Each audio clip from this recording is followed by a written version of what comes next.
जय भोलेनाथ दोस्तों। मेरे चैनल पे आप सभी का एक बार फिर से हार्दिक स्वागत है, अभिनंदन है। सच्चा प्रेम स्वतंत्रता देता है, ना कि अधिकार का दावा करता है। यह कहना था गुरुदेव रविंद्रनाथ टैगोर का। आज है उनका जन्मदिन, तो आज हम जानेंगे उनके बारे में ही। रविंद्रनाथ टैगोर एक विश्व विख्यात कवि थे।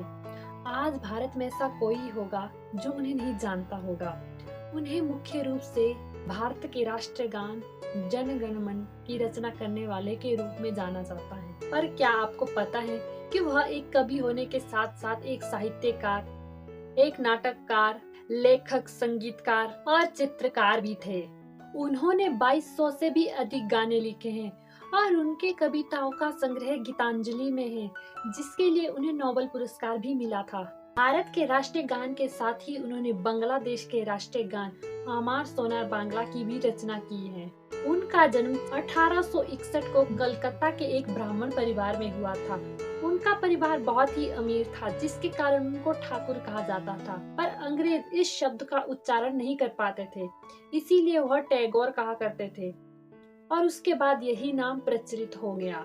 उनके पिता का नाम देवेंद्र नाथ था और उनकी माता का नाम शारदा था। बचपन में ही उनकी माता की मृत्यु हो गई थी। टैगोर का पालन पोषण उनके नौकरों द्वारा किया गया था। बचपन में उन्हें स्कूली पढ़ाई में कोई विशेष रुचि नहीं थी, जिसके कारण कि वह बार बार स्कूल बदलते रहते थे।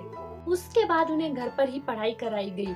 अलग अलग विषयों के टीचर रखे गए थे। उन्हें literature, math, science, judo, gymnast, trekking, swimming आदि अनेक विषय पढ़ाए गए थे। संगीत की शिक्षा सिखाने के लिए जगन्नाथ भट्टाचार्य उनके घर आया करते थे। जगन्नाथ भट्टाचार्य ने ही राष्ट्रीय गान की धुन को बनाया है।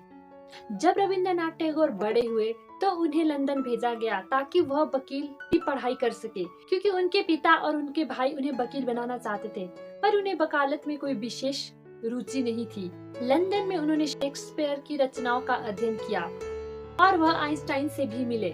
रविंद्रनाथ टैगोर कहा करते थे कि यह संपूर्ण ब्रह्मांड ईश्वर की रचना है। रविंद्रनाथ टैगोर कोई क्रांतिकारी नहीं थे, पर फिर भी उन्होंने अपने लेखों और अपने भाषण के माध्यम से ब्रिटिश शासन की दमनकारी नीतियों की आलोचना की।